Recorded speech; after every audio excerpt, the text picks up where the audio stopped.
a Deus. Somente crer, tudo é possível. Bendito seja teu nome.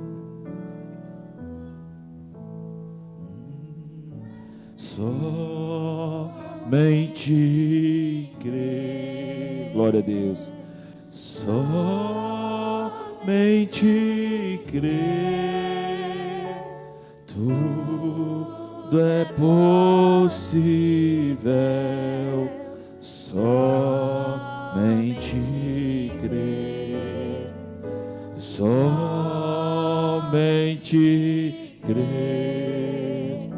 Somente crer. Tudo é possível. Somente crer.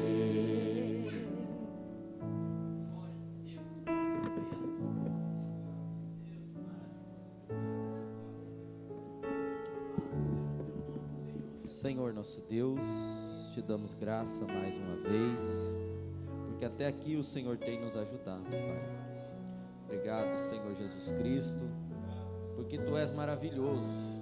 Não temos como agradecer todas as coisas que o Senhor tem feito por nós. Nós não somos dignos, mas a Tua graça nos alcançou. E é a Tua graça que proveu o caminho para nós, e por isso estamos aqui nesta noite, te engrandecendo, louvando o Teu nome, porque Tu és digno, Senhor.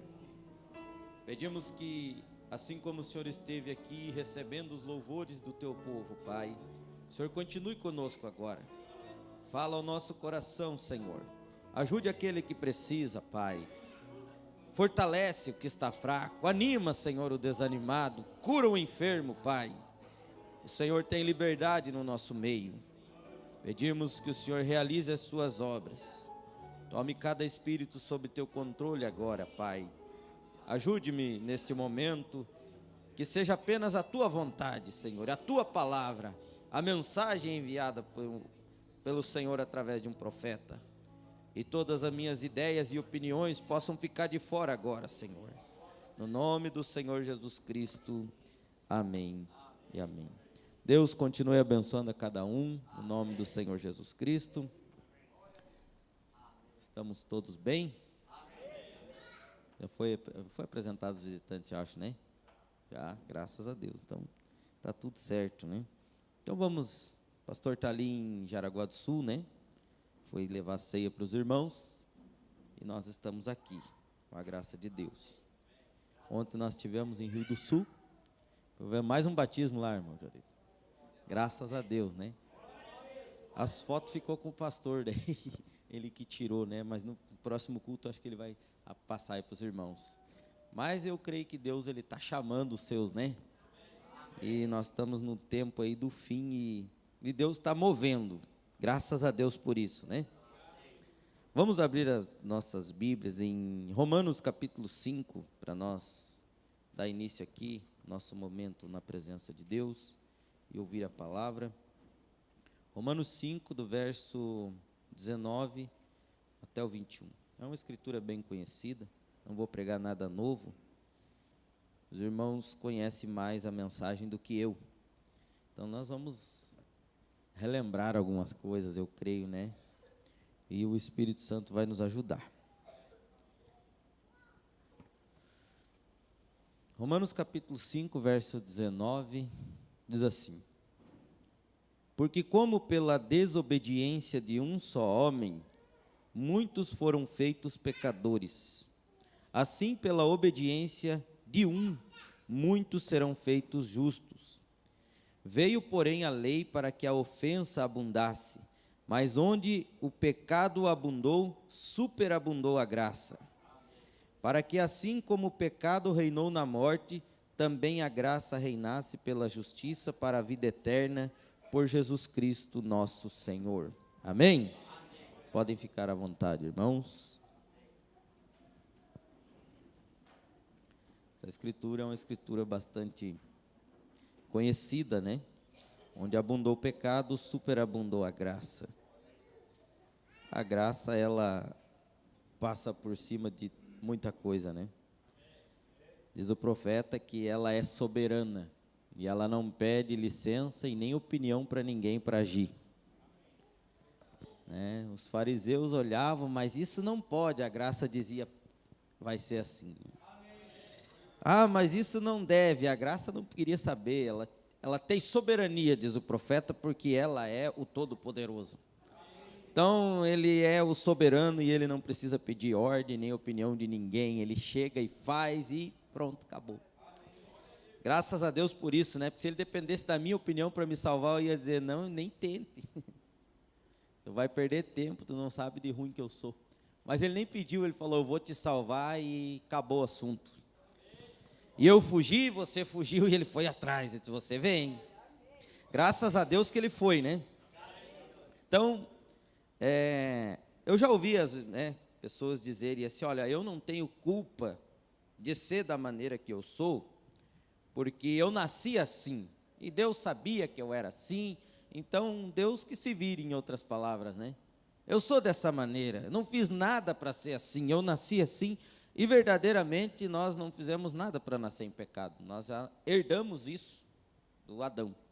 Então nós nascemos em pecado já, não, sem escolha. Você nasceu, o pastor ainda ontem falava para aquela moça que batizou, quando você nasceu, você já nasceu em pecado, mas Deus não considera enquanto a pessoa não tem consciência do certo e do errado. A partir do momento que a criança cresce e atinge uma idade que ela sabe dizer o que é certo e o que é errado, então ela se torna culpada dos pecados de Adão. E então Deus vai cobrar isso. Só que tem uma coisa também, pela desobediência de um homem veio então o pecado para muitos, né, ou todos que nascem nesse mundo. Você não fez nada para nascer em pecado, mas você também não fez nada para ser redimido e ele te deu isso de graça. A salvação não tem participação do homem, nenhuma. A salvação vem pela morte do Senhor Jesus Cristo na cruz de graça, para mim e para você. Só tem uma coisa que eu e você podemos fazer, é aceitar ou recusar ela. Só isso. Eu disse esses dias, talvez isso pareça um pouco estranho, mas eu creio que o Senhor vai nos ajudar a entender. Eu conversava com um rapaz esses dias, eu disse para ele, sabe de uma coisa? As pessoas não serão julgadas pelos atos ruins que elas cometeram durante a vida dela. Isso faz parte. Mas não é o que condena uma pessoa, porque se beber condenasse as pessoas ao inferno, eu ia para o inferno, porque eu já bebi. Aí talvez você fica pensando, então pode beber, irmão? Calma aí. Fumar, prostituir, todas essas coisas, o profeta diz, isso nem pecado é, isso é consequência de uma pessoa que não crê na palavra de Deus. Porque o único pecado que existe é a incredulidade. Então eu nunca seria, ninguém será julgado pela vida pregressa somente que ele viveu. Tem uma coisa que decide o julgamento, você aceitar ou não o sacrifício de Jesus na cruz. Porque quando você o aceita, então a sua vida é mudada, é transformada. Aí você tem uma ajuda divina para fazer isso. Porque eu bebi, eu não bebo mais, porque ele me ajudou, senão eu estava pior até hoje. Ou nem vivo estava mais. Então não é, porque o fulano matou, porque tem muita gente que matou e... Olha, Paulo nem salvação teria, porque ele não chegou a matar o Estevão, mas consentiu na morte. Mas um dia a graça alcançou ele. Atravessou o caminho dele e disse assim, não é esse tipo de vida que eu quero para você. Talvez o homem está te condenando, mas eu tenho um caminho melhor e mais excelente. Você já imaginou, irmãos, o Paulo que perseguia a igreja, batia nos irmãos, chegar e dizer assim, agora Paulo vai pregar para vocês. Quem que ia aceitar? Mas a graça disse, ele vai pregar. Irmão Juarez, um irmão, vamos dizer que era eu, te batia, te prejudicava, te incomodava, fui um espinho na carne para você. Aí Deus vai lá, atravessa o meu caminho e diz, agora você sente aí, Juarez, que ele vai pregar para você. Eu ia dizer, não, isso aí não, o Ananias disse assim, Senhor, ele persegue as pessoas, ele bate nas pessoas, vai lá e ora por ele, porque ele é um vaso escolhido para mim. Foi a graça, porque a igreja não ia querer ele. Ele perseguia e tinha razão de não querer, eu também não ia, né? Mas Deus entrou em cena. Então você vai entender que a obra da graça ela é muito maior do que nós podemos olhar, visionar. Mas eu quero ir para frente aqui só para vocês verem, para nós fazer a base aqui, bem firmada. Efésios, vocês conhecem muito bem, capítulo 2, no verso 1 até o 3 diz assim: e vos vivificou, estando vós mortos em ofensas e pecados. Está falando de nós aqui. Em que noutro tempo andaste segundo o curso deste mundo, segundo o príncipe das potestades do ar, do espírito que agora opera nos filhos da desobediência. Nós andávamos assim também. Entre os quais todos nós, sem exceção, disse Paulo, todos nós também antes andávamos nos desejos da nossa carne. Era assim que nós andávamos, né? Porque a gente, quando não tem o Espírito Santo na nossa vida, a gente vai obedecer o desejo da carne. A carne dizia para mim, vai para a festa. Eu dizia, vamos lá. Vai beber, vamos lá. E eu disse ontem para os irmãos, conversando ali, eu passava a noite de sexta, dormir, não, eu vou perder. Se eu dormir, eu não vou aproveitar o final de semana. De sexta até domingo, quase nem dormia. Eu dormia para poder fazer muita festa e beber muito. E na segunda-feira chegava morto no serviço, contando vantagem. Fiquei 3 dias sem dormir, grandes coisas. A carne fazia isso, influenciada por um espírito errado. Nós andávamos no desejo da nossa carne, fazendo a vontade da carne e dos pensamentos. E éramos, por natureza, filhos da ira, como os outros também. Então, era assim que nós estávamos, e assim que muitos estão hoje ainda. Mas da mesma maneira que Jesus encontrou comigo e com você, Ele ainda está encontrando as pessoas. Aí eu quero que você olhe e volta um pouquinho só em Gálatas, se você tiver com a Bíblia, uma folha só que você volte aí. Gálatas capítulo 5, o verso 19 até o 21, diz assim, ó.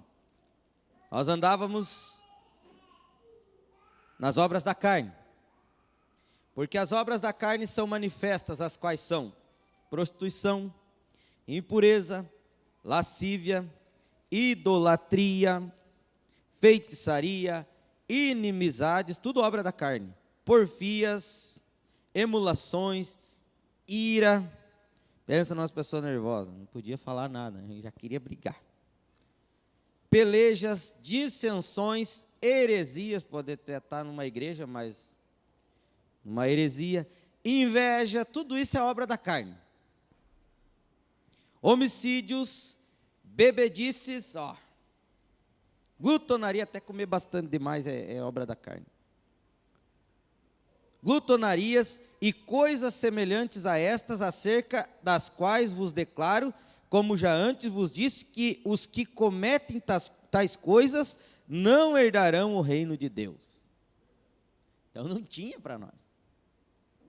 Nós estava bem enroscado.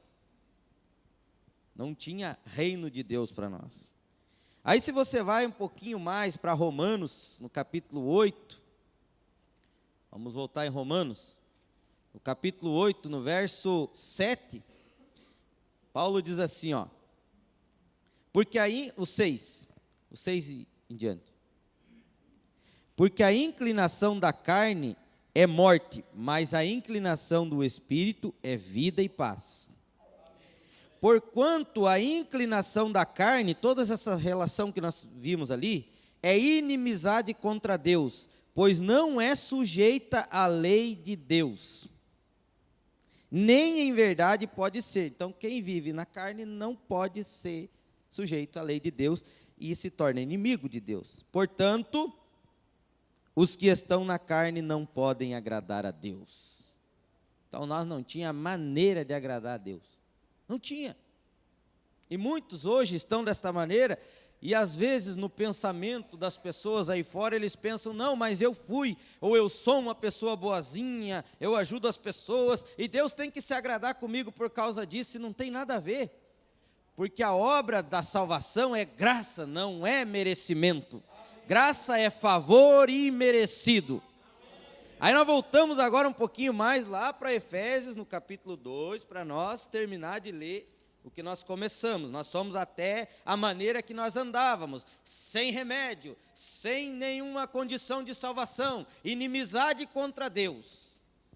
Aí no versículo 4 diz assim, mas Deus, que é riquíssimo em misericórdia, pelo seu muito amor com que nos amou, estando nós ainda mortos em ofensas, nos vivificou juntamente com Cristo, pela graça sois salvos.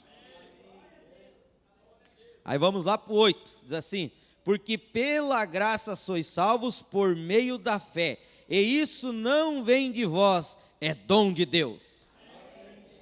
Então não importa se é bonzinho, se é um bom cidadão, se paga as contas em dia, se não incomoda ninguém, se todo mundo gosta, só tem uma coisa que dá salvação, é a graça, através da cruz do Calvário.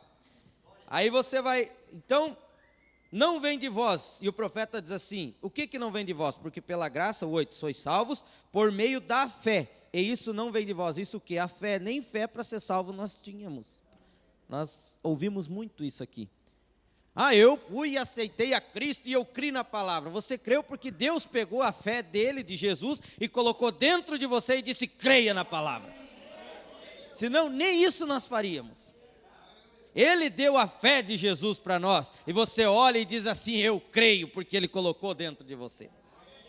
Aí no 9 ele diz assim, para deixar bem claro, não vem das obras para que ninguém se glorie. Então não é o que eu faço que me diz que eu sou salvo. O profeta diz na mensagem, a mensagem da graça não é porque eu sou um pregador que quer dizer que eu sou salvo. Não é as coisas que eu realizo que diz que eu sou, que me garante salvação. Aí você vai dizer, não, então não resolve fazer nada, então, não. Quando você aplica a palavra, você vive a palavra, e você quer trabalhar para Deus, e você quer fazer algo para Deus, isso demonstra que realmente você é um salvo. Você deseja porque você é um salvo. Mas se você quiser fazer isso para ser salvo, você está perdido, porque não salva. O que salva é a graça. Então por isso que eu amo a palavra, por isso que eu quero viver a palavra, por isso que eu quero ir na igreja, por isso que eu quero orar, por isso que eu quero ler a Bíblia, por isso que eu quero cantar louvores. Por quê? Porque eu fui salvo pela graça. E eu não fiz nada para merecer isso, mas Ele me deu. Davi disse assim, olha, iniquidade, Salmo 51, verso 5. Em iniquidade eu fui formado, e em pecado me concebeu a minha mãe. Davi olhou e disse assim, o que eu vou olhar e dizer para Deus, para que Ele me perdoe, para que Ele tenha misericórdia de mim, se eu já nasci em pecado? Não tem nada que justifique. Mas sabe de uma coisa? O profeta pregou uma mensagem chamada, o fundo clama o fundo lá. Eis que em iniquidade fui formado, e em pecado me concebeu a minha mãe. Então você estava lá perdido, eu e você perdido, mas sabe de uma coisa? Tinha alguma coisa aqui dentro que você não entendia, que eu não entendia, e talvez muitas pessoas hoje não entendam, que está chamando por uma vida diferente e não sabe o que é. E o profeta disse, baseado no Salmo 42, se eu não estou enganado, que quando tem um fundo clamando, é porque tem um fundo em algum lugar para responder. Eu disse ontem para os irmãos, nem quando eu estava no mundo eu me encaixava. Não tinha jeito. Era poucos palitos, já queriam me tirar da roda de amigo, eu já não fazia parte de mais nada, não dava certo. Eu disse, acho que na quarta-feira aqui, eles já me expulsavam dali, não se acertava, não dava certo, porque não era para estar lá. Deus não queria eu lá, Deus não queria você lá, e Deus não quer filho dele no mundo. Deus não quer filho envolvido com coisa errada, porque Ele não fez eu e você para viver nesse meio. Nós não temos a nossa natureza divina, a primeira, que nós somos feitos primeiro, imagem e semelhança de Deus, nunca foi para participar de nada desse mundo aqui, mas foi para adorar a Deus e viver uma vida na palavra de Deus. Aí o profeta, se o fundo clamando ao fundo, se o fundo está clamando, há um fundo para responder. Em outras palavras, antes que houvesse uma árvore para crescer na terra, tinha que haver primeiro uma terra onde ela crescesse. Então, antes que você quisesse pelo menos pensar em salvação, tinha que haver já um Salvador para dizer, eu posso te salvar. Por isso que a Bíblia diz que o Cordeiro de Deus foi morto antes da fundação do mundo. Quando as pessoas vieram aqui, Jesus nem tinha vindo na terra ainda, e Adão falhou, e as pessoas almejavam ser salvos e ser livres do pecado. Antes da fundação do mundo, Deus já tinha planejado assim, mas vai haver um Cordeiro que vai libertar qualquer um do pecado. Antes que houvesse a terra, que houvesse uma árvore, tinha que ter uma terra. Tinha que haver primeiro uma terra onde ela crescesse. Deus nunca fez a árvore para a terra, Ele fez a terra para a árvore. Ele fez a terra e ordenou a terra que produzisse uma árvore. E a terra estava clamando até que a árvore surgiu. Antes que houvesse uma barbatana nas costas de um peixe, não havia água para ele nadar. A razão pela qual ele tem uma barbatana é porque havia água para ele nadar e usá-la. Tudo que nós temos é para um propósito e para uma causa. Agora, quando um fundo clama ao fundo, antes que haja um clamor de um fundo ou de algo, tem que haver algo para responder a ele. Então, como vocês, pessoas, há alguns anos, que provavelmente eram pecadores, talvez estavam em alguma igreja formal, que não acreditava no batismo do Espírito Santo, mas vocês ouviram a mensagem. Havia algo ali que clamava por mais de Deus. Talvez você estivesse vivendo em um estado justificado perante Deus, mas você queria o batismo do Espírito Santo. E você estava desejoso por isso. Agora, a própria razão que há um Espírito Santo é porque você estava desejoso por ele. Não tem como você desejá-lo se não tivesse ele para Deus te dar. Aí ele continua: você jamais o desejaria, a não ser que houvesse algo ali dentro para clamar por ele ali fora. Entende o que eu quero dizer? Então, se você desejou alguma vez, ou deseja algo da parte de Deus, é porque em algum lugar tem esse resultado, essa resposta para você.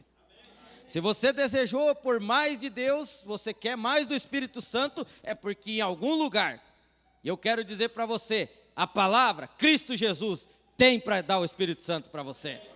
Se você deseja por cura e clama por cura, é porque há algum tempo, Jesus desceu naquela cruz do Calvário e proveu a cura para mim e para você. Se você por alguma vez você desejou salvação e olhou para a sua vida e disse: eu não aguento mais viver dessa forma, eu preciso tomar um rumo na minha vida. E você pensa: eu tenho que fazer isso, eu tenho que fazer aquilo, talvez se eu fizer isso vai resolver, e você faz e não resolve nada. Mas há um fundo clamando por uma vida melhor, por uma vida mais próxima de Deus. E você talvez não sabia disso, eu não sabia.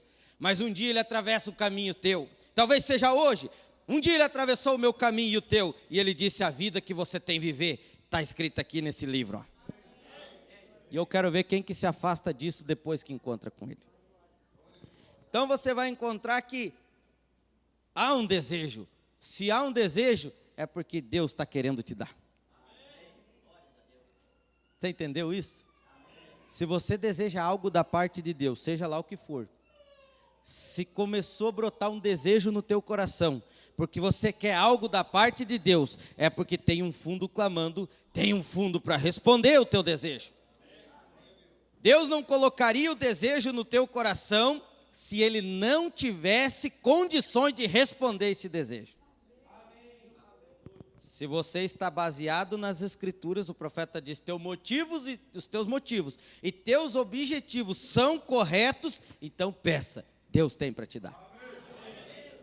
É claro que Deus não faz palhaçada também, né? Não vai dar: eu quero isso, eu quero aquilo, sem rumo, sem nexo, não. Mas se você deseja algo correto da parte de Deus, você pode saber que Ele colocou esse desejo porque Ele quer dar para você. Então, nós entendemos que é a graça, é Ele que proveu esse caminho para que nós pudéssemos fazer, desejar, porque Ele queria dar. Ele colocou o desejo de salvação no teu coração, Ele colocou o desejo pelo Espírito Santo no teu coração, Ele colocou, quando você se encontrou em problemas, o desejo da solução, porque Ele queria apresentar suas obras. Então Ele vem e te dá o que você precisa, e Ele será manifesto. Mateus capítulo 5, verso 6, diz assim, ó: bem-aventurado, Mateus 5, 6, os que têm fome e sede de justiça, porque eles serão saciados. Bem-aventurados que têm fome e sede de justiça, porque eles serão fartos. Se você tem fome e sede de justiça, irmão, pode ter certeza, a justiça de Deus, sabe, a coisa correta, não a justiça dos homens, porque a justiça dos homens, ela ajuda um pouco, mas chega uma hora que atrapalha. Mas se você realmente tem fome e sede pela palavra, você tem fome e sede de Deus, você precisa de algo da parte de Deus, pode ter certeza, Deus fará você farto nessa noite. Se você crê nisso. Amém? Agora, Salmo 37, 37, verso 4, se não estou enganado. Salmos 37, nós conhecemos esses versículos. Diz assim, ó: deleita-te também no Senhor, e Ele concederá o desejo do teu coração. Foi ele que disse, não fui eu. Você sabe o que significa deleita-te? Satisfação, prazer, delícias, contentamento, regozijar-se. Deus disse, acabou o assunto. Eu estou feliz. Eu estou satisfeito com a palavra de Deus. Por quê? Porque Deus disse que ia fazer isso para mim e acabou o assunto. Foi Ele que disse que me daria, então eu estou tranquilo. Se há um desejo que você tem, então Ele tem para responder. Agora o que você faz? Deleita-te também no Senhor e Ele vai conceder o desejo do teu coração. É só Ele que pode fazer isso. Parágrafo 88, 89 da mensagem. A mensagem da graça. O profeta diz assim, ó. Mas a graça foi prometida no jardim do Éden. E a graça veio para Adão e Eva. Nenhum lugar para ir, nem para onde virar. E ainda a graça abriu um caminho. Sabe que é uma coisa, talvez os irmãos olhem, mas eu sou um cristão, eu já vivo essa graça há muito tempo. Esses tempos atrás eu falei para minha esposa, eu não entendo por que Deus pega os meus pecados e os teus, quando você aceita Cristo, e Ele joga no mar do esquecimento. Miqueias, capítulo 7, 18, algo assim. Ele joga no mar do esquecimento. Ele não lembra mais do que você fez de errado. Eu pensei e falei, por que será que Deus não faz a gente esquecer também? Porque às vezes é ruim lembrar.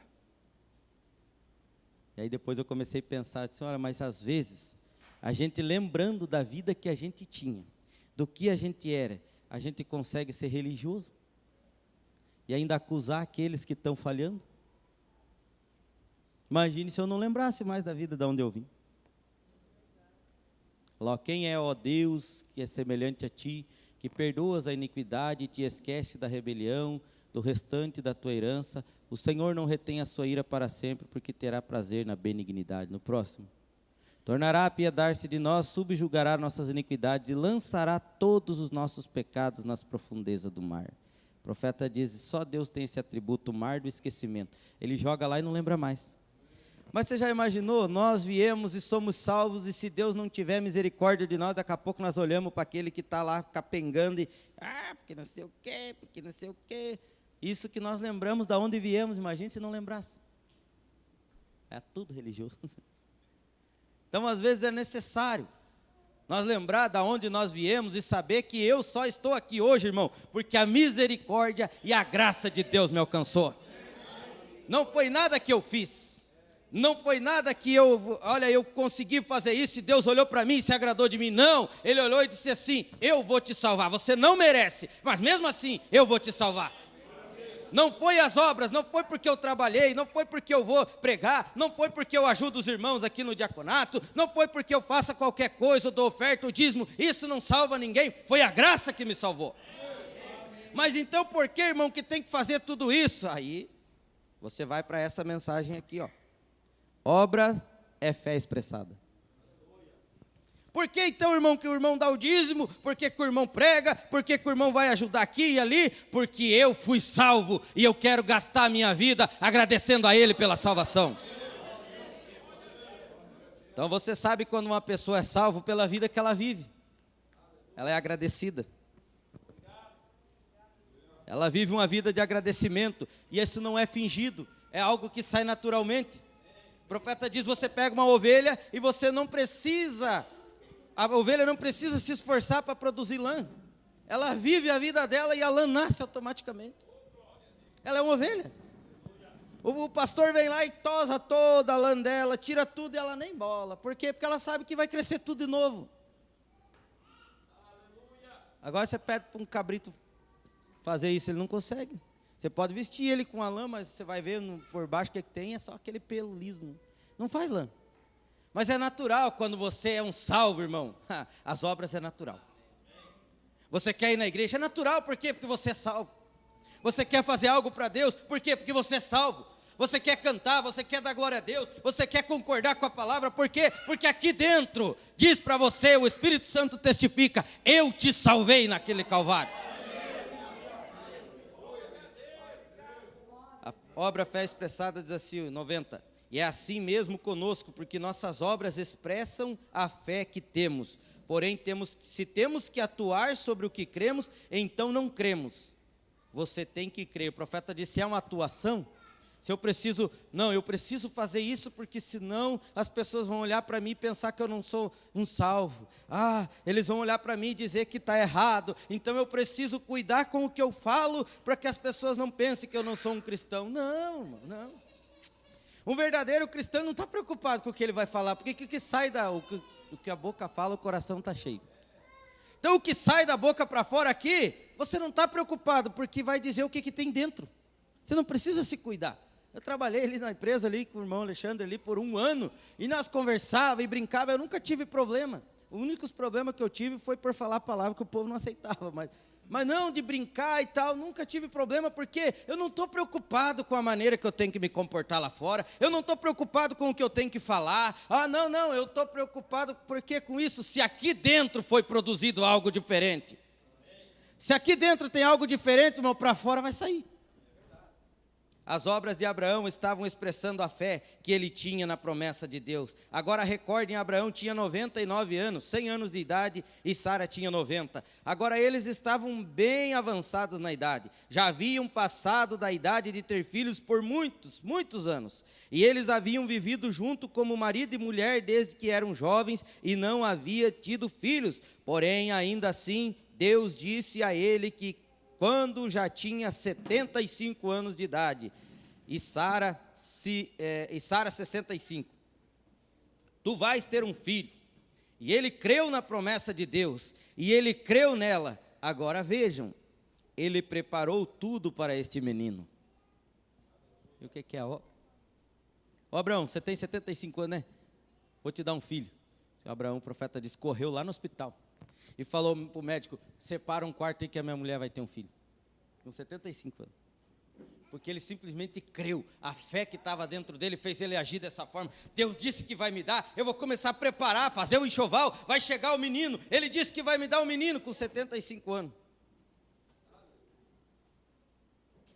Aí ele diz assim, tu vais ter um filho, ele creu na promessa, ele creu nela. Agora vejam, ele preparou tudo para este menino. Vejam, isso foi o que Deus viu quando ele creu em Deus. O homem viu o que ele fez para expressar e que cria.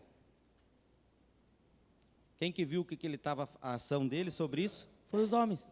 Você sabia que o profeta diz, sabe aquela mulher lá que lavou os pés de Jesus?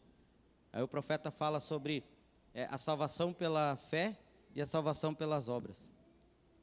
Porque aquela mulher, quando ela chegou, aquela mulher pecadora e lavou os pés de Jesus, o fariseu olhou, se Jesus soubesse quem é essa mulher, ele não deixava ela lavar os pés dele. Quando ela chegou impura e fez aquele ato que as pessoas julgaram errado, Jesus olhou para ela e disse, tem de bom ânimo, a tua fé te salvou. A fé salvou. Mas quando ele olhou para o fariseu, ele apontou as obras dela. Ele não falou da fé. Ele disse para ela, tua fé te salvou. Mas quando ele olhou para o fariseu, ele disse, eu cheguei e você não lavou meu pé. Ela lavou. Eu cheguei e você não me deu o ósculo santo, não me ungiu a cabeça com óleo. Ela desde que chegou me ungiu os pés, lavou os meus pés. Então as obras que ela praticou mostrou a gratidão dela por estar na presença de Jesus. Então para o fariseu o que testificava a fé dela é a ação dela, a obra dela. E para Jesus foi a fé. Então as pessoas vão olhar para você e saber se você é um cristão ou não pelo tipo de vida que você vive. Não, fulano eu sei que é um crente porque ele vive um tipo diferente de vida. Irmãos, eu não estou aqui para dizer que eu sou melhor do que ninguém, tá? O irmão Alexandre que não me deixa mentir. Nós ficamos por 1 ano dentro daquela empresa, nós orávamos toda segunda-feira. Quase todos eles eram crentes lá dentro, chamados crentes. O gerente chamou lá e disse assim, ó, só vocês dois vão fazer oração, porque vocês são os únicos que eu vejo que são diferentes aqui. Eu sou alguma coisa? Não, nós fomos lá e vamos trabalhar igual os outros. O gerente falou assim, eles estão falando o dia inteiro da palavra, mas eles estão contando piada, estão cantando música, estão fazendo um monte de coisa. Eu quero só que vocês dois, uma semana um, outra semana o outro. Nós ficamos o ano inteiro assim. Tinha um monte de gente lá das denominações, irmão. Ele não permitiu ninguém, porque ele olhou e disse assim, eles não têm vida. E olha que falhar, nós falhamos também. Então o que está aqui dentro vai mostrar lá fora e as pessoas vão olhar e dizer, é verdade, esse ali, ele realmente crê no que ele está falando. Então as pessoas olharam Abraão pelo que ele estava fazendo. E aí ele diz assim, quando ele creu, o homem viu o que ele fez para expressar o que cria. Essa é a mesma coisa que sucede esta noite. É a mesma coisa que sucede. Havia sido revelado a ele, vejam, havia sido a ele, e assim ele creu e estava atuando como se já houvesse ocorrido. Então essa é a fé, você recebe e diz assim, Deus disse que vai me fazer dessa maneira, Deus disse que vai acontecer dessa maneira, e você começa a agir como é isso. Até porque o profeta diz assim que o poder da palavra falada, ele vai vir, mas esse poder da palavra falada, ele tem que funcionar assim, quando eu digo para você que eu sou um cristão, essa palavra tem que produzir um cristão na minha vida, que é o poder da palavra falada. Quando você confessa todo dia que você é um cristão, você pode ter certeza que o poder dessa palavra vai produzir em você um cristão. E as pessoas vão olhar e vão dizer, mas não é mais o mesmo. Mas é diferente, começou a agir diferente, começou a fazer diferente. Antes ele era assim, agora não é mais. Por quê? Porque ali dentro começou a ser produzida agora uma nova natureza. Você nasceu de novo.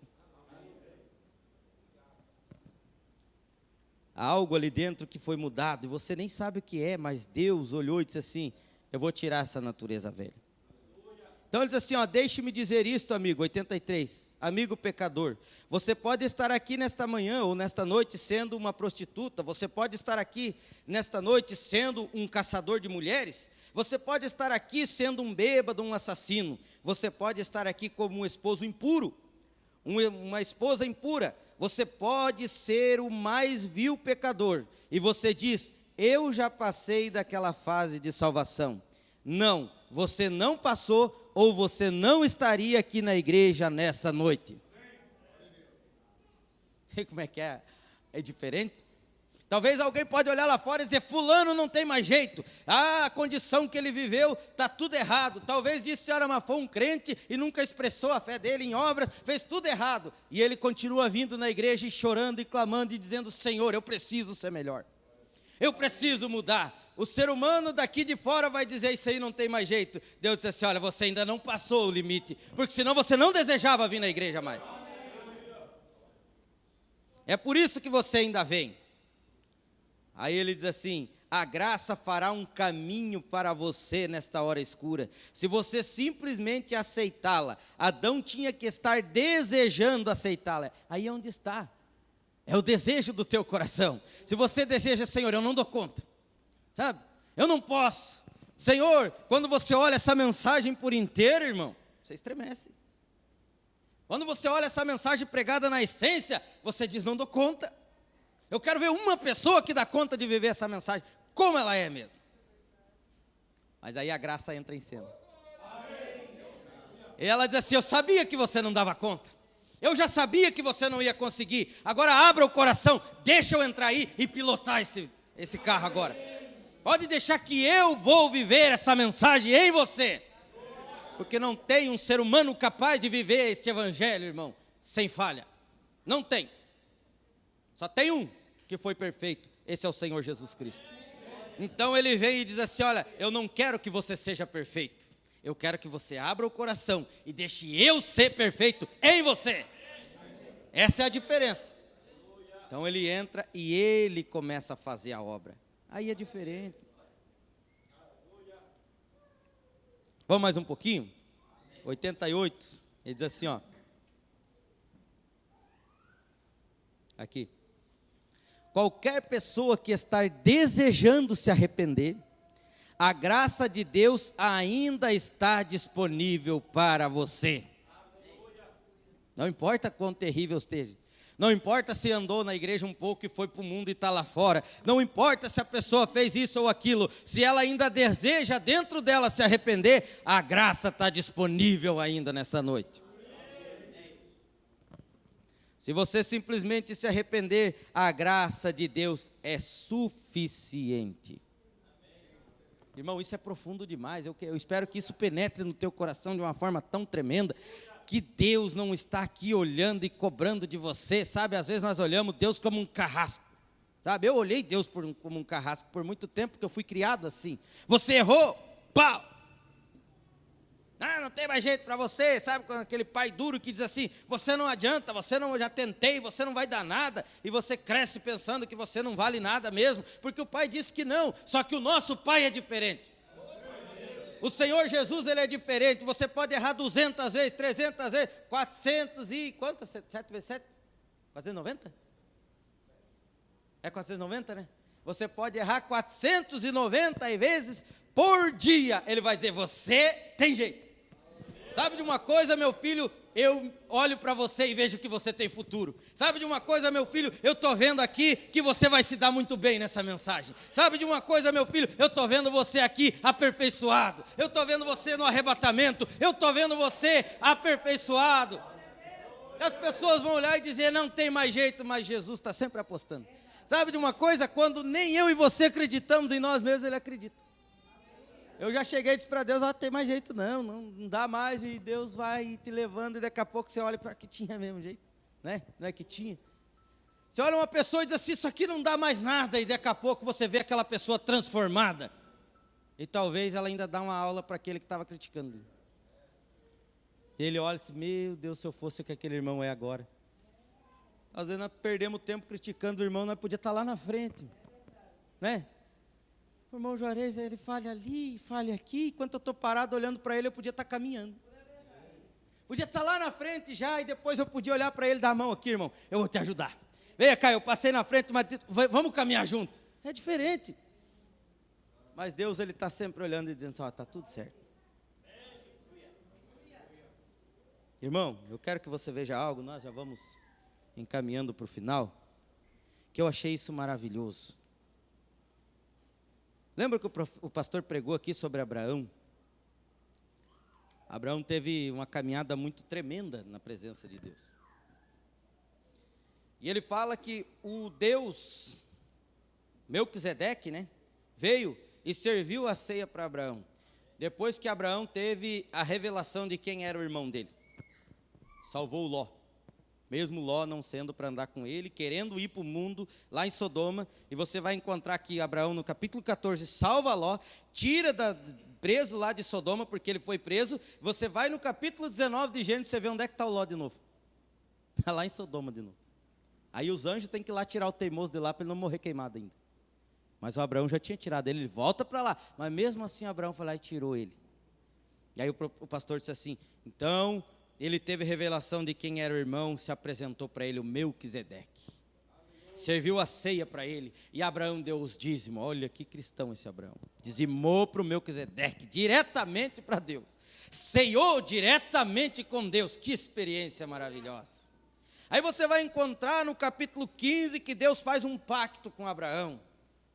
E faz o sacrifício e diz, certamente eu vou te abençoar, e a tua geração será poderosa na terra, e depois você vai encontrar que o Abraão, no capítulo 17, conhece agora o El Shaddai, o Deus que tem seios, que nutre as forças de Abraão físicas e espirituais. E todas essas experiências que Abraão teve, e ele encontrou com o próprio Deus, e falou Deus com ele, e Deus disse para ele, fez um pacto com ele, e Deus fortaleceu ele. Quando chegou no capítulo 18, ele desce para encontrar com Abraão. Você está esperando que ele vai encontrar com você? Amém. Você sabia que Deus ele só vai vir para encontrar o eleito só? Eu creio que eu prego para eleito, irmão. Não estou pregando aqui para denominação, não. Não estou pregando aqui para quê? Não, eu estou pregando aqui para eleito. Aquele que foi... antes da fundação do mundo foi eleito para ser santo e irrepreensível. Eu estou pregando para eleito. Olha, irmão, eu tentei, eu não tentei, na verdade. Eu fui para a denominação, irmão. Fiquei 1 ano lá na denominação, não sei o que o pastor ganhava com isso, querendo me colocar a trabalhar lá, porque eu nem conhecia a palavra, eu queria. Me colocar de obreiro, eu não me acertava, não gostava daquilo, que é a mesma coisa que diácono aqui. Eu não gostava, eu ficava bravo de ter que trabalhar na igreja. Eu tinha recém-chegado. Aí depois ele falou, você vai ser pastor. Não sei se tinha um cachê a mais para quem levantava pastor, devia ter algum benefício, porque não tinha nenhum motivo para ele querer o de pastor. Não sabia nem conhecia a Bíblia, como é que é. Imagine lidar com pessoas, né? E aí você vai ser o pastor, e eu fugi, fui embora. Aí um amigo meu me convidou, disse, vamos lá, eu quero convidar você para ir lá na Assembleia, nada contra, mas eu quero que você visite essa igreja e você vai ver. E eu cheguei todo empolgado, disse, eu acho que eu estou meio aborrecido com esse ministério que eu estou indo, eu acho que agora vai ser melhor. Cheguei lá, quando eu botei o pé para dentro, e eu só conhecia a mensagem de ouvir falar, botei o pé para dentro, uma livraria assim, para você comprar livro, CD e não sei o quê, do lado de dentro da porta da igreja. Eu olhei, fiquei quieto. Aí você dava o dízimo ali, comprava livro, comprava CD se quisesse. Tá, vou fazer de conta que eu não vi. Continuei, entrei dentro do átrio e fiquei olhando o louvor, uma banda maravilhosa, uma moça cantava, parecia um anjo, e aquele começou a me emocionar. Quando eu olhei para o lado, chegou o filho do rapaz comendo um pastel dentro do átrio que ele estava vendendo lá fora na porta da igreja. Ele estava com fome, foi lá e pegou e veio comer um pastel dentro do átrio, do meu lado assim. Eu não entendia nada de ordem da igreja, eu fiquei olhando aquilo ali, mas não está certo isso aí. Aí o pregador veio, ex-advogado, abandonou tudo por causa da causa de Deus, pregou, eu me emocionei até chorar, eu chorei. Quando eu cheguei em casa no outro dia, eu fui ver um louvor lá, escutar um louvor, antes do homem cantar, ele falou tudo que o cara estava falando lá. Eu não sei se era coincidência ou não, mas eu olhei, se o cara copiou a pregação desse cara aqui, nunca mais eu vou. Não era para dar certo, não era para mim ir lá, mas quando eu cheguei na igreja da mensagem, irmão, foi diferente. Aí Deus me chamou para pregar, foi para eleito, não foi para ir em denominação. Eu podia ter me encantado, podia ter ficado lá, não, mas Deus não te chamou para ser um denominacional. Deus não te chamou para você ir lá no meio desse sistema, não. Você não dá certo, eu não dava certo, mas Ele chamou você por predestinação, por eleição. Você nunca vai dar certo em outro lugar. Aí chega o Abraão, eu creio que o Elohim, ele vem só para o eleito. Os anjos, eles foram em Sodoma, livrar Ló. Mas para Abraão foi o próprio Deus que encontrou com ele. Quando ele chegou, Abraão tinha passado por tantas experiências maravilhosas. Tinha encontrado com o El Shaddai, tinha ceiado com Melquisedeque, dizimado. Ele podia estar com o peito estufado e dizer, é aqui que Deus vai ter que ficar, porque eu já estou tanto tempo caminhando. Deus foi lá e me defendeu no Egito, nem me falou nada. Eu menti, ainda Deus me ajudou e mandou dar dinheiro para mim. Rapaz, eu vou te dizer uma coisa, irmão, que eu não tenho medo de errar dizendo isso. Quanto mais próximo, de verdade, quanto mais próximo você estiver de Deus, espiritualmente, verdadeiramente, menor você se sente. O profeta disse, se você vê alguém com o peito inchado, querendo ser alguma coisa, você pode saber que não tem nada ali. Não tem nada. Mas se você realmente está sinceramente se aproximando de Deus, quanto mais próximo você chega, menor você se sente. E quanto menor você se sente, menos você aponta o dedo para os outros. Aí o Abraão, com todas essas experiências, ele poderia ter estufado o peito e disse, Senhor, pode chegar na minha casa, porque eu realmente sei como lidar com Deus.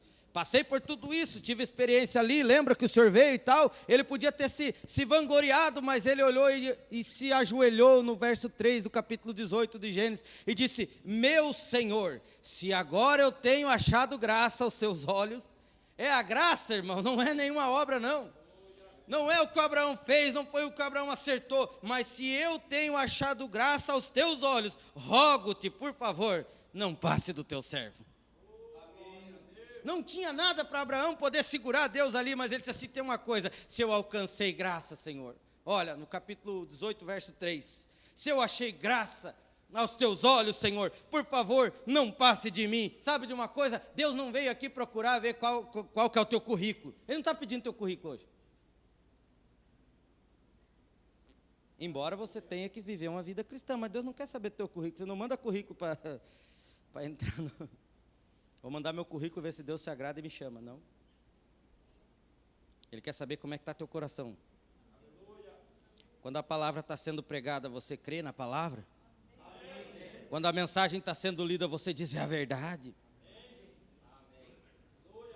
Porque o Ló saiu bem empolgado, é verdade, mas quando a fome chegou, ele disse, eu acho que esse Deus não vai dar conta não. Aí já estão brigando os pastores aqui, se Deus fosse um Deus mesmo verdadeiro, Ele não ia deixar nós ter fome. É nessas horas que você descobre quem que você é. É na hora que o negócio pega, mas sabe de uma coisa? O profeta diz, a graça proveu um caminho para você. E o caminho que a graça proveu tem tudo o que você precisa, irmão. Não tem tudo o que você quer, tem tudo o que você precisa. E Deus sabe o que nós precisamos. Então Abraão se ajoelhou e disse, Senhor, se eu tenho achado graça, eu estou aqui, não tenho nem como sustentar meus pastores e as minhas ovelhas direito. A Sara está reclamando que não tem vestido, eu não tenho dinheiro, mas sabe de uma coisa? Se o Senhor tem achado graça, não passe de mim. Deus chegou e disse assim, vamos ter um companheirismo agora? Almoçou e depois conversou com ele. Eu quero só ler mais um parágrafo aqui para nós. A mensagem, o absoluto, o profeta diz assim, ó. A palavra, ela é a palavra. E o Espírito Santo germinou essa palavra para fazer essa luz viver em você. Da palavra, a vindicação da palavra. Ponha a palavra no coração e deixe o Espírito Santo entrar e veja a palavra se mover. Creia e seja humilde. Não queira ser alguém importante. Seja um ninguém para que Deus possa torná-lo alguém. Entende? Eu não consigo nada, não adianta. Se eu quiser ser alguém, vou me lascar. Já tentei já fazer várias coisas lá fora. E eu vou fazer isso. Não dá, mas quando você deixa Deus fazer, Ele toma conta do teu trabalho. Ele toma conta da tua família. Se Ele quer te colocar fazer alguma coisa na obra, é Ele que faz. É Ele que faz crescer. É Ele que faz diminuir também. Então não adianta, irmão, não é por nenhum conhecimento, não é por nenhuma experiência. Olha, nós tivemos várias, quantas experiências nós já tivemos com Deus? Estou falando de verdade, nós já tivemos, não tivemos? Quantas vezes nós já vimos Deus mover no nosso meio, Deus agir quando não tinha mais nada que segurasse, mas eu quero saber quem que tem coragem de bater no peito e dizer, Senhor, porque eu fiz isso, fiz aquilo, eu tive tal e tal experiência, o Senhor tem que vir falar comigo. Mas se você se apoiar na graça, você não precisa nem pedir. Senhor, eu sei que eu não consigo, eu não mereço, mas o Senhor provê um caminho através da cruz. Eu já disse isso aqui um dia. Um homem tinha acho que falava 7 idiomas diferentes. Não sei quantas faculdades. Falou para o profeta, irmão Brana, quando eu recebi o Espírito Santo, das 7 línguas que eu falava, eu não encontrei uma palavra para falar para ele. 7 idiomas diferentes, nenhum dos idiomas ele encontrou uma palavra que ele pudesse dizer para Deus, quando chegou na presença dele. Por isso que o profeta diz, quando uma pessoa ela recebe, ela é cheia do Espírito Santo, e muitas vezes aquilo está tão grande, ela começa a falar em língua, ele diz, Deus te dá uma nova língua para você falar, porque você não tem como falar na nossa linguagem, e no que tem no natural para poder falar com ele. Então é Deus que dá uma nova língua para você poder falar. Mas eu quero encerrar com isso aqui, ó. Você sabe o que é graça, diz o profeta. Ele diz, graça é isso, na mensagem, a mensagem da graça. Havia um rei, ele conta a história, muito poderoso em uma terra, e ele tinha um filho, o único filho, e um dia um assassino matou o filho dele. Assassinou o filho do rei cruelmente. Então, os soldados, guardas ali, quem cuidava da segurança, perseguiram, caçaram e acharam o homem e trouxeram a julgamento. Então, prenderam ele, fizeram lá um julgamento e condenaram ele à morte porque ele matou o filho do rei. E então, a morte dele era uma morte muito horrível. Ele ia morrer de fome e sede. Jogaram numa cela, sem comida e sem água. E disse, agora você vai morrer aí, minguar, aos pouquinhos para você pagar o que você fez. E ele disse, olha, isso foi no momento que eu estava fora de mim, eu não queria fazer isso, eu cometi algo imprudente. Ele disse, mas mesmo assim, você foi condenado. E jogaram ele dentro da cela. E ele ficou alguns dias lá para morrer. E um dia o rei disse assim, eu vou descer lá e vou conversar com esse rapaz, e eu quero saber dele, eu quero que ele olhe para mim e diga, por que foi que ele matou o meu filho tão cruelmente? Preste atenção. E quando ele desceu até lá, 159 a mensagem da graça, ele olhou para aquela cela, como uma cela para animais. Ele viu seu pequeno, magro corpo deitado lá atrás em um canto, seus olhos bem fundos. Seus olhos estavam cheios de pus. Sua boca já estava branca, sem água. Sedento. Me deu até sede agora. Deitado lá atrás sobre a sua face, chorando, o rei disse: levante. E ele veio até ele e olhou para ele, e ele disse: por que você matou o meu filho? O que fez o meu filho com você? O que ele fez para merecer tal morte da maneira que você o matou, golpeando-o com uma lança até a morte? Ele disse: nada, meu senhor. Coisa alguma ele fez, simplesmente minha própria imprudência. A gente é muito imprudente sem o Espírito Santo. Simplesmente minha própria maneira. Eu matei porque eu tinha inveja dele. E eu peguei no meu desequilíbrio mental e o matei. E disse: agora vou morrer sobre a sua justiça, Senhor. E eu reconheço isso e sei que mereço isso. E a única coisa pela qual estou chorando é porque sinto muito por ter matado um homem real como aquele, sem nenhuma causa. Irmão, antes de eu continuar, a melhor coisa que tem é você reconhecer a tua situação. É a única coisa que Deus espera de cada um de nós, é que nós reconheçamos que nós não somos dignos, que nós precisamos do favor dele. E aquele homem não estava pedindo perdão, ele só disse assim: eu só estou chorando porque eu matei um homem inocente, ele não merecia aquilo.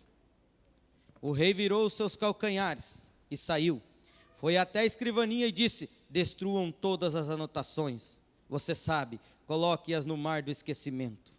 Destruam todas as anotações e levem-no e tragam-no, e eu enviarei um manto para ele. Pegue tudo de mal que ele fez, apague. O sangue de Jesus apaga tudo que nós fizemos de errado. Apague tudo. Eu não quero nenhum registro da maldade dele. Sabe de uma coisa, irmão? Não tem nenhum registro de tudo que nós fizemos de errado até hoje, depois que nós o aceitamos como único e suficiente Salvador. Cada vez que você se arrepende, ele vai lá e apaga o que você fez. Lembra do profeta quando julgou aquela mulher? Ele olhou uma mulher de idade com 2 homens lá sentada, uma prostituta e com um calçãozinho, coisa horrível, e ele disse: Senhor, o Senhor permite eu ter que criar minhas filhas neste mundo tão vil? Deus chamou ele: vem aqui atrás da porta que eu quero conversar com você. Ele disse: ué, estranho, o que o Espírito Santo está me chamando atrás da porta? Foi lá atrás da porta, ele olhou e viu uma visão. E ele olhou o sangue de Jesus como um para-choque ao redor do mundo. E Jesus sangrando, crucificado. E o sangue ao redor do mundo como um para-choque, e cada vez que o William Branham falhava, o profeta vinha e batia em Jesus e fazia ele sangrar, dava uma pancada ao pecado dele, fazia ele sangrar. E o profeta começou a olhar desesperado: será que eu estou perdido? Será que eu vou cair da graça? O que aconteceu que eu estou ferindo Jesus com estas falhas? Aí ele olhou para Jesus e disse assim: Senhor, o Senhor pode me perdoar por estas falhas? Ele pegou o sangue da fronte, do lado, pegou o livro, que tinha um livro dos pecados do irmão Branham, e escreveu assim: perdoado, e jogou para trás. E o irmão Branham ficou aliviado, ele disse assim: agora eu te perdoei, por que você está julgando aquela mulher?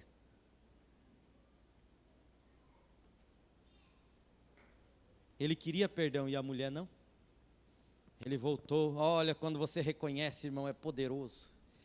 Ele voltou e disse assim: eu entendi, Senhor. Foi lá até a mulher, os homens tinham levantado, ido no banheiro, e disse para a mulher: Senhora, posso conversar com a senhora? Ele disse: não, eu já estou acompanhado. Ele disse: não, não é isso, eu sou um ministro do Evangelho. Quando ele disse isso, ela começou a puxar as coisas assim, para tampar, porque ela tinha respeito pelo Evangelho. Ele disse: eu estava agora mesmo julgando a senhora. Olha, quando a pessoa tem coragem suficiente de assumir o que ela fez e acertar, você desconhece o que Deus pode fazer por você.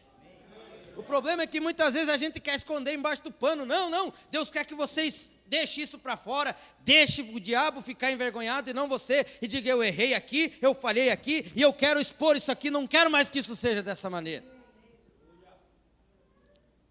Eu estava julgando a senhora agora mesmo, mas Deus me chamou ali, me repreendeu, me perdoe. E ela disse: sabe de uma coisa, você é William Branham, eu sei, eu já ouvi falar de você, eu fui uma mulher cristã, e eu tive na igreja por muito tempo, fui criada numa família cristã, mas eu tive um casamento errado, e aquele casamento foi tão ruim, aquele marido foi tão ruim, que ele me jogou numa condição terrível, eu nunca mais consegui levantar, e hoje eu vivo a vida que eu vivo. O senhor acha que ainda tem chance para mim? Ele disse, com certeza tem. A graça, irmão, é a graça, não é as obras, não. E os homens estavam voltando e escutaram, e ela se ajoelhou arrependida, e o profeta enviou aquelas 3 almas para o reino dos céus naquele dia. De uma crítica virou a salvação. Olha, criticar não salva ninguém, irmão. Você pode olhar, você dizer, fulano, você está errando, vai salvar ele? Não vai. Mas quando você estende a mão, você levanta ele. Falar que está errado não resolve, porque quem está fazendo errado sabe que está errado. A menos que ele não saiba o que é Espírito Santo. Ele tenha passado por cima de uma maneira que o Espírito Santo não acusa mais. Mas se ele sabe, se ele já foi um dia espiritual, ele sabe que está errado. E eu ir lá e dizer para ele que ele está errado não vai ajudar ele. Agora eu dobrar meu joelho e orar e dizer, Senhor, tenha misericórdia daquele irmão. Traga ele. E eu ir lá e abraçar ele e dizer, meu irmão, você continua sendo meu irmão. Mas eu quero continuar, para nós terminar aqui, irmão. Depois de algum tempo, alguma grande limusine chegou até a porta, aquele preso. Quando chegou, um carpete estendido até a porta, foi estendido até a porta da prisão. O rei se pôs de pé na porta, de trás do carro, e disse, venha meu filho, vamos para casa comigo. Aquele que tinha matado o filho dele. O profeta disse, você quer saber o que é graça? Isso é graça. Amém. O jovem matou o filho dele, ele disse, você vai ser meu filho no lugar dele agora. Venha para casa comigo, meu filho, vamos para casa, para o palácio, colocou um manto nele ao redor de seus ombros e disse, de agora em diante, você é meu filho. Exatamente, irmão. Se você dá uma olhadinha, sabe quem que matou o Senhor Jesus Cristo? Foi eu e você. As nossas atitudes, as nossas próprias maneiras, os nossos pecados, golpearam Jesus até a morte sem ele dever nada. Nós o matamos na cruz do Calvário, nossos pecados, nossa teimosia, nosso achismo, nosso julgamento matou Jesus no Calvário. Mas quando Jesus foi ressuscitado, Deus o ressuscitou, ele voltou para mim e para você, não como um juiz condenando, mas ele veio e disse, se quer saber de uma coisa, apague tudo que eles fizeram de errado. Pegue tudo que eles fizeram de errado, joga no mar do esquecimento e estendeu um manto do sangue dele vermelho assim, ó, e disse, pode caminhar por aqui, que por aqui você não vai ter condenação. A graça provê um caminho, você não vai encontrar Deus te acusando na graça, não. Vai encontrar Deus te salvando. Talvez você diga, mas o irmão está pregando um evangelho liberalista que pode fazer tudo. Não, irmão, se você tiver o Espírito Santo na tua vida, ele vai dizer para você o que você pode e o que você não pode fazer. Não tem um cristão, irmão, que receba o Espírito Santo que não comece a andar conforme a palavra.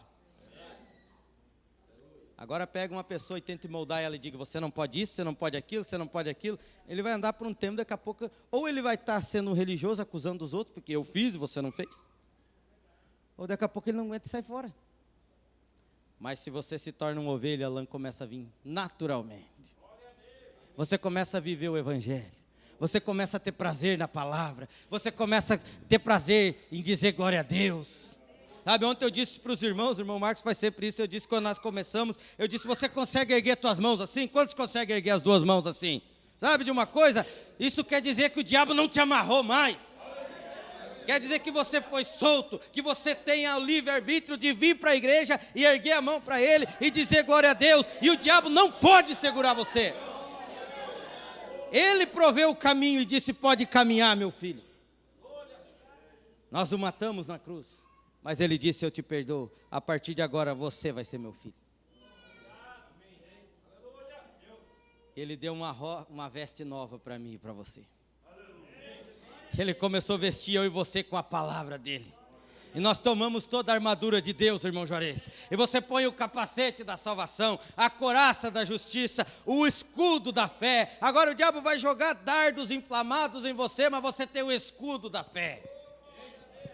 E você diz, olha, Satanás, você está falando bastante mesmo, você está dizendo que os meus irmãos estão falhando, você está dizendo que tem problema lá na igreja, você está dizendo isso, mas sabe de uma coisa? Eu fui salvo pela graça, não foi para ficar vendo problema, foi para olhar e dizer, a mesma graça que me alcançou, vai alcançar qualquer um que desejar a graça nessa noite. Ele proveu esse caminho para você hoje. O profeta diz na mensagem, não te estribe no teu próprio entendimento. Se você não leu, leia ela. E às vezes Deus pega uma pessoa lá no mundo, tira ela de lá, lava ela com a palavra, purifica ela, sabe, dá dons para ela, abençoa ela. E chega uma altura que ela olha e diz assim, fulano, começa a reclamar, começa a criticar. Ele diz assim, você se torna 2 vezes pior do que você era antes lá atrás. Era melhor ter ficado no mundo, o profeta disse. Porque às vezes é melhor você chegar diante de Deus como um mundano do que como um religioso. Porque como um mundano você não sabe da verdade, mas como um religioso você sabe. Então eu não quero chegar com nenhuma das minhas justificativas diante de Deus. Eu quero chegar diante dele pela graça. E dizer, Senhor, eu não tenho nada em que eu possa me segurar agora, senão a graça, aquela cruz do Calvário que me deu a vida eterna. Tudo que eu tentei fazer até agora, Senhor, por mais que tenha tido algum resultado, mas isso não me segura em lugar nenhum. Irmão, não importa quantas pessoas saíram e estão lá fora, se Deus tem um trabalho na vida delas, elas voltarão aqui, tão certo quanto nós estamos aqui nessa noite. Se Deus disse, será salvo tu e tua casa, não se preocupe quanto a isso, Ele cumpre o que Ele prometeu. Comece a fazer que nem Abraão, haja como se já estivesse acontecendo. Deus disse que o meu filho ia ser salvo, se eu cresce, então ele já é salvo. E trate ele como um salvo, viva como um salvo, fale com ele como um salvo, e você vai ver que a atmosfera muda. Eu não quero entrar nesse assunto, vamos parar por aqui. Mas foi a graça, foi a cruz. Nada que nós pudéssemos oferecer, não o que eu fiz, não o que você fez, mas o que Ele fez por nós na cruz do Calvário. Amém? Vamos ficar de pé.